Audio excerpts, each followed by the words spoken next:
하나님께서는 이사야 40장 이후로 줄곧 이스라엘 백성을 향해 구원의 약속을 주십니다. 바벨론 포로 생활에서 해방된다는 구원의 약속을 주시고 또 여호와의 종을 통해 흑암에서 벗어나게 하신다는 구원의 약속을 주십니다. 그런데 이런 구원의 약속은 잘 믿기지가 않습니다. 왠지 가능성이 없어 보입니다.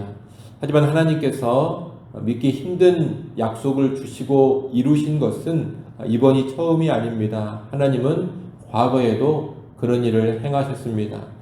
1절, 2절 말씀은 이스라엘 민족의 조상인 아브라함과 사라를 생각해 보라는 말씀입니다.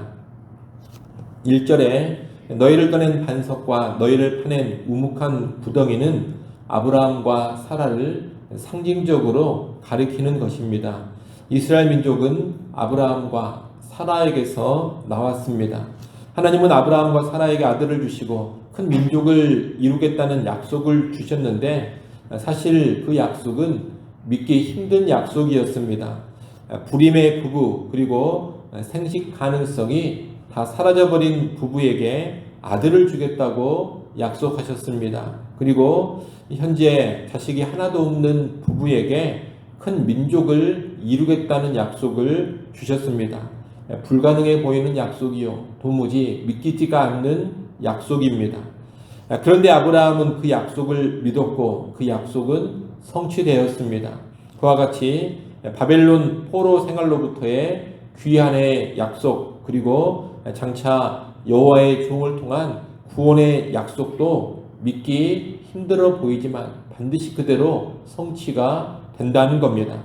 하나님은 시온의 황폐한 곳들을 에덴으로 여호와의 동산으로 바꿀 수 있는 분입니다.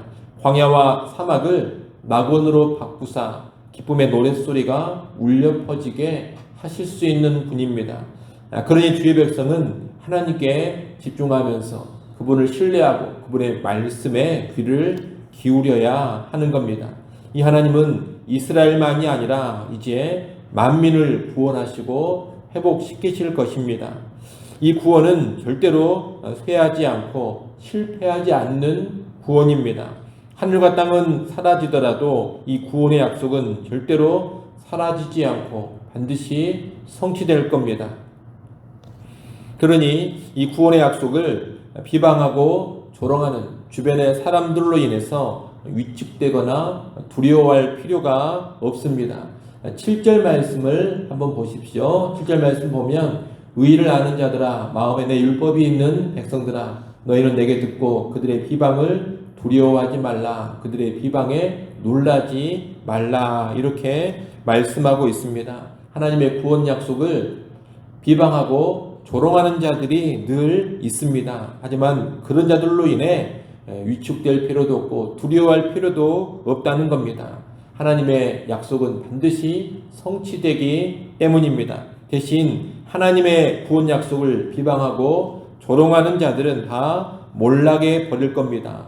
좀이 옷을 먹는 것처럼 그들은 다 쇠하여져 버립니다. 그러나 여호와의 구원은 반드시 성취되며 영원토록 서게 될 것입니다. 이 하나님의 구원 약속을 불신하고 조롱하는 사람들은 예나 지금이나 늘 있습니다. 우리가 살아가는 이 시대에도 하나님의 구원 약속을 믿지 못하고 비방하고 조롱하는 자들이 있습니다. 지금도 여호와의 종이신 예수 그리스도를 통한 구원을 말하면 조롱하고 불신하는 그런 사람들이 있지 않습니까? 복음을 비웃는 자들이 많이 있습니다. 오직 예수를 믿음으로 얻는 죄사함, 천국의 소망, 재림의 소망, 새하늘과 새 땅 같은 것을 말하면 무시하고 조롱합니다. 말이 되는 소리냐 하면서 비웃습니다. 그러나 하나님은 구원의 약속대로 주신 말씀대로 반드시 이루십니다. 말도 안 되는 약속으로 보이지만 아브라함에게 주신 약속대로 하나님은 다 이루셨습니다. 불가능해 보이는 약속이지만 바빌론 포로 귀환도 약속대로 말씀대로 이루셨습니다. 그 하나님께서 여호와의 종 예수 그리스도를 통한 구원도 주신 말씀대로 그대로 이루실 겁니다. 천지는 없어지더라도 하나님의 구원의 말씀, 구원의 약속은 결코 사라지지 않고 쇠하지 않는 겁니다. 여러분, 하나님의 구원 약속은 영원토록 든든히 섭니다. 오히려 이 약속을 무시하고 조롱하는 자들이 다 쇠락하고 망하게 될 겁니다. 그러니 예수님을 믿고 여호와 하나님을 섬기는 우리는 주변의 대적자들, 비방자들로 인해서 결코 위축되지 않아야 되겠습니다. 그들의 조롱하고 대적하는 행위들로 인하여서 두려워하거나 놀라지도 않아야 하겠습니다. 우리는 하나님의 구원의 약속을 신뢰하면서 강하고 담대하게 그 말씀, 그 약속을 붙잡고 살아가야 합니다. 흔들림 없이 복음의 진리만을 믿고 살아가야 합니다. 그렇게 나아가는 우리 모두가 될 수 있기를 바랍니다. 이어지는 9절부터 16절까지 말씀은 이 구원의 말씀을 듣고서 올리는 백성의 간구와 그에 대한 하나님의 응답을 보여주고 있습니다. 먼저 9절부터 11절은 현재 억압당하고 있는 백성의 간구입니다. 이들을 좀 더 구체적으로 말한다면 여호와를 경외하며 여호와의 구원의 말씀에 반응하는 유배민들이라고 말할 수 있겠습니다. 9절에 보면 여호와의 팔이여 깨소서 깨소서 능력을 베푸소서 이러면서 기도를 시작합니다. 여호와의 팔은 능력의 팔입니다. 그 능력의 팔이 깨어나 능력을 베풀어 달라는 간구입니다. 한마디로 여호와께서 절망적인 현실에 즉각 개입해 달라는 호소입니다. 이 하나님은 옛 시대, 지난 과거에 크신 일을 행하신 분입니다. 9절 하반절은 창조 때 행하신 큰 일을 말합니다. 거기 보면 라합과 용이 나오는데 라합이나 용은 신화적인 바다 괴물로 혼돈의 세력을 상징하는 것입니다. 하나님은 창조 때 라합이나 용으로 상징되는 혼돈을 제압하시고 질서를 세우셨습니다. 10절은 출애굽 때의 홍해 사건을 말합니다. 출애굽 때 하나님은 홍해바다를 가르시고 말기사 길을 내셨습니다. 바다 가운데 난 그 길로 구원받은 자들이 건너갔습니다. 출애굽 때에도 놀라운 큰 일을 행하신 겁니다. 현재 바벨론 땅에서 억압당하고 있는 이스라엘 백성은 하나님께서 이 큰 일을 행하셨음을 말하면서 바벨론의 압제에서도 구원해 주실 것을 믿고 고백합니다. 11절 말씀을 같이 한번 보겠습니다. 11절 말씀 함께 읽습니다.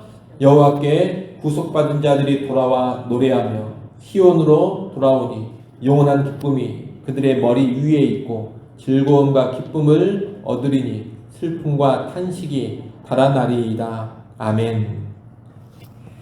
창조주가 되시고 출애굽의 구원을 이루신 하나님께서 일해 주신다면 유배민들, 포로민들의 운명은 얼마든지 바뀔 수가 있습니다. 이 하나님은 이미 바벨론 땅에서의 해방을 약속해 주셨습니다. 그러니 유배민들은 시온, 예루살렘으로 돌아와서 노래하며 기쁨과 즐거움을 반드시 누리게 될 것입니다. 이스라엘 백성은 지금 그런 기대를 가지고서 하나님께서 속히 일해 주실 것을 간구하고 있는 겁니다. 이러한 기도 간구는 하나님의 구원 약속 앞에서 하나님의 백성이 보여야 될 합당한 반응입니다. 원칙상 이 구원이라는 것은 하나님께서 행하시는 일이고 구원의 약속도 하나님의 능력으로 이루어지는 일입니다. 하나님이 사실상 다 하시는 일, 그것이 구원입니다. 하지만 그렇다고 해서 하나님의 백성들은 아무것도 안 하고 가만히 있는 것은 아닙니다. 주의 백성은 그 하나님께 기도의 반응, 간구의 반응을 보여야 하는 겁니다. 기도하지 않으면 하나님이 일하실 수 없다. 기도하지 않으면 하나님이 일해 주시지 않는다. 이런 이야기가 아닙니다. 우리의 기도 없이도 하나님은 얼마든지 일하실 수 있고 또 우리가 기도하지 않아도 하나님은 이루실 일은 그분이 혼자서 이루어 가십니다. 다만 하나님의 일하심을 믿을 때 그 믿음에서 당연히 나오는 반응이 기도라는 겁니다. 하나님이 어떻게 하겠다고 말씀하셨으면, 약속하셨으면 그 말씀, 그 약속을 믿기 때문에 주의 백성은 그대로 해달라고 하나님께 구하는 겁니다. 그 구함, 그 기도가 곧 말씀에 대한 믿음의 표현입니다. 믿음이 없는 사람은 절대로 기도하지 않는 겁니다. 왜 기도하느냐? 믿기 때문에 기도하는 겁니다. 그러니 오늘 우리도 하나님의 약속 앞에 늘 기도의 반응을 보일 수 있어야 하겠습니다. 기도로 우리의 믿음을 표현해야 됩니다. 기도로 우리의 믿음을 보여줘야 하는 겁니다. 이를 기억하시고 하나님의 말씀이 주어지면, 하나님의 약속이 주어지면 그 약속, 그 말씀 앞에 언제나 믿음을 가지고 기도로 반응해가는 우리 모두가 될 수 있기를 바랍니다. 12절부터 16절까지 말씀은 하나님의 백성이 올리는 기도에 대한 하나님의 응답입니다.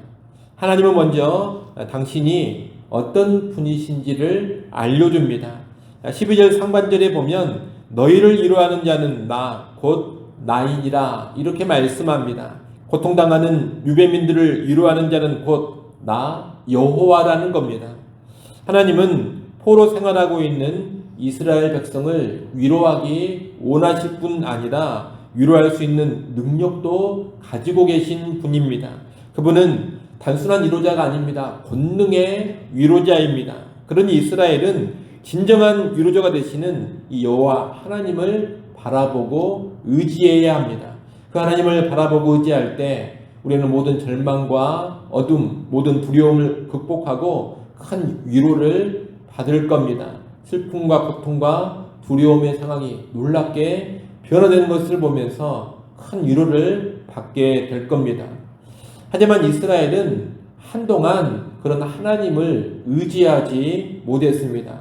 오히려 거대한 제국 바벨론을 두려워하고 바벨론의 왕들을 무서워했습니다. 하나님은 그런 이스라엘을 향해 12절 하반절에 보면 너는 어찌 죽을 사람을 두려워하고 순식간에 시들어버릴 풀같이 될 사람의 아들을 두려워하느냐 그렇게 말씀합니다.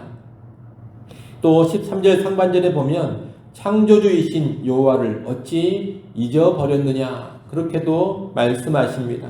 이스라엘은 이 위대한 창조자, 권능의 위로자를 잊어버리고 한낱 인간에 지나지 않는 학대자들을 두려워하며 살았던 것입니다. 그런데 이제 하나님께서 놀라운 큰일, 구원의 일을 행하십니다. 13절 맨 뒤에 보면 하나님은 학대자의 분노가 어디에 있느냐 이렇게 말씀합니다.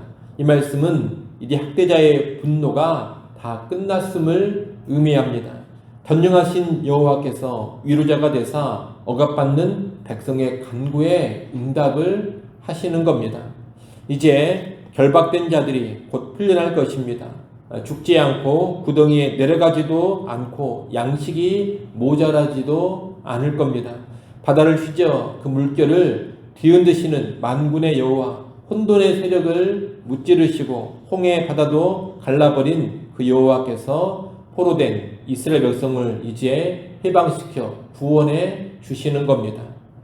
16절 말씀은 하나님과 이스라엘 사이에 언약 관계가 회복됐음을 보여주는 말씀입니다. 16절 말씀도 같이 한번 읽어보겠습니다. 16절 말씀 함께 읽습니다. 내가 내 말을 내 입에 두고 내 손 그늘로 너를 덮었나니 이는 내가 하늘을 펴며 땅의 기초를 정하며 시온에게 이르기를 너는 내 백성이라 말하기 위함이니라. 아멘. 이 하나님은 이스라엘에게 하나님의 말씀을 주십니다. 그리고 하나님의 손의 그늘로 그들을 덮어주십니다. 이스라엘이 내 백성이라는 것을 분명히 하시기 위해 그런 일을 행하시는 겁니다. 과거에 이스라엘 백성들은 여호와 하나님과 맺은 언약을 파기했습니다. 깨뜨린 겁니다. 하지만 하나님께서는 여전히 그 언약이 유효합니다. 그래서 바벨론 포로 생활에서 해방시켜 주시고 이스라엘을 향해서 너희는 내 백성이다 이렇게 말씀해 주시는 겁니다. 여기서 우리는 하나님이 언약 백성에게 언제나 변함없이 신실하다라는 것을 배우게 됩니다. 여러분, 이스라엘은 언약을 맺은 언약 백성이지만 언약의 당사자인 여호와 하나님께 신실하지 못했습니다.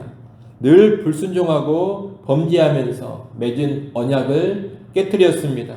그로 인해 바벨론 포로 생활이라는 징벌이 내려진 겁니다.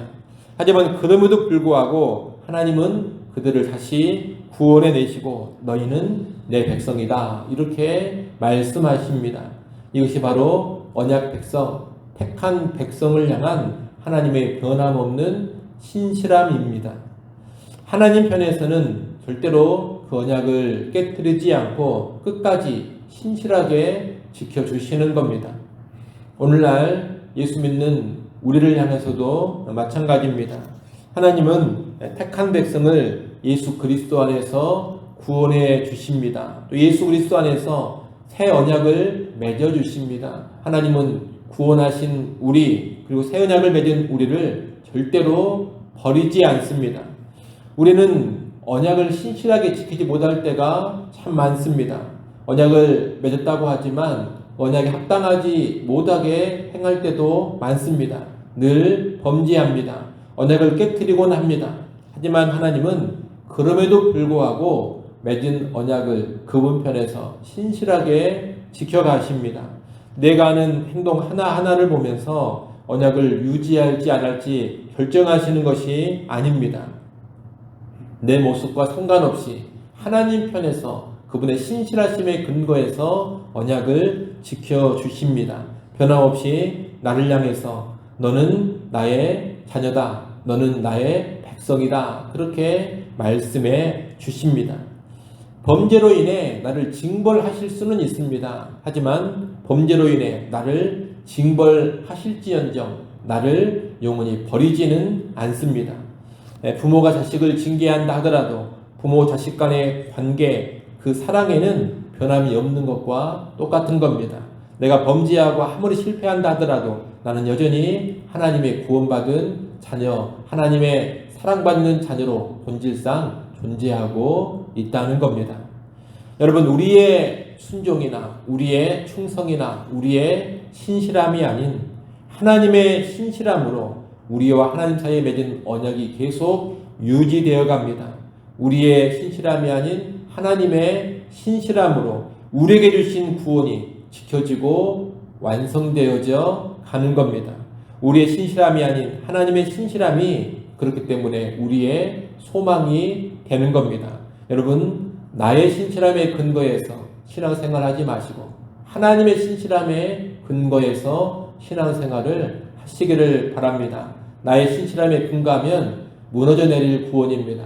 그러나 하나님의 신실함에 근거하고 있기 때문에 이 구원은 절대로 무너지지 않고 영원히 유지되고 반드시 완성이 되는 겁니다.